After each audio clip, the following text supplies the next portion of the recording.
A couple of years back now, I was lucky enough to cover the state visit of the President of the United States, Donald J. Trump.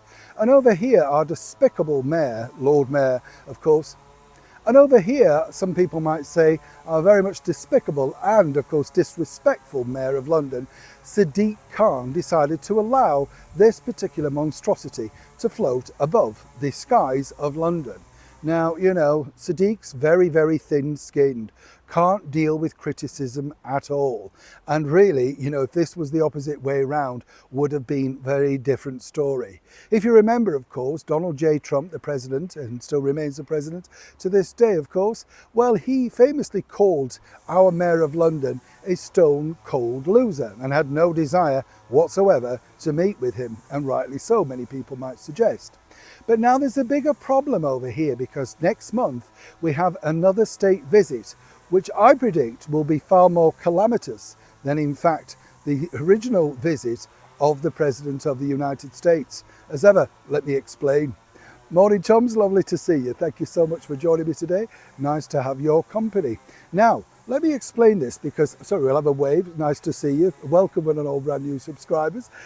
The thing that I'd like to say is this, you know, this is going to prove very problematic because at the time of recording this, we've just welcomed in just short of 1,000 illegal migrants. This is after a couple of days ago when the current Chancellor of the Exchequer, Rachel Reeves, you remember the one who lied on her CV, and along with Darren Jones, of course, some secretary, I'm not quite sure what, he went on BBC television and lied about the fact that actually all of these people were women and children. Then he had to apologise but blamed it on another political party. Just a series of liars. But here's the problem, you see. Now we have President Macron and his wife Brigitte coming over for an official state visit from July the 8th to July the 10th, staying at Windsor Castle. You would think this will be a time of celebration. No, no, no.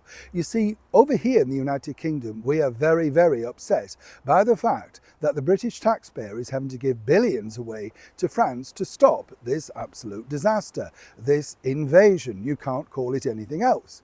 And the reason being is the fact that clearly, you know, you can see that the French authorities are simply doing nothing or very little for all of that money that we've given them. Now, some people might say, of course, it's just a token gesture. The government have done this because they don't really care whether these illegals come in or not. They see them as potential voters in the future. What we're seeing over here is a massive rise in crime, uncertainty on the streets, and migrants chopped to bottom in hotels. And literally, as I say, that is a boiling point over in the United Kingdom. No two ways about it. So for President Macron to now think that he's going to get a very warm welcome over here in the United Kingdom, truly, he needs to think again. Far from it. And as some people have pointed out, maybe his wife, Brigitte, needs to slap some sense into him, the way she did, of course, on that aircraft. And of course, we've all been told that if we are, given the opportunity to go and follow this particular event as part of the press corps, nobody is allowed to bring that question up. It's funny, isn't it? If that was you or I caught out in the public eye, you'd be told off and somebody would ask you. Always different for the other people. You get the picture. But as ever, I'd love to know what you think. Should we be putting out the welcome mat over here, considering that they've had billions and billions of our money and yet seemingly doing nothing to stem the flow? And either way, should His Majesty the King, political or not, intervene? What do you think? I'd love to know your thoughts. As ever, please be polite, kind, and if you can, like and share and comment. Neil Sean, Kensington, London.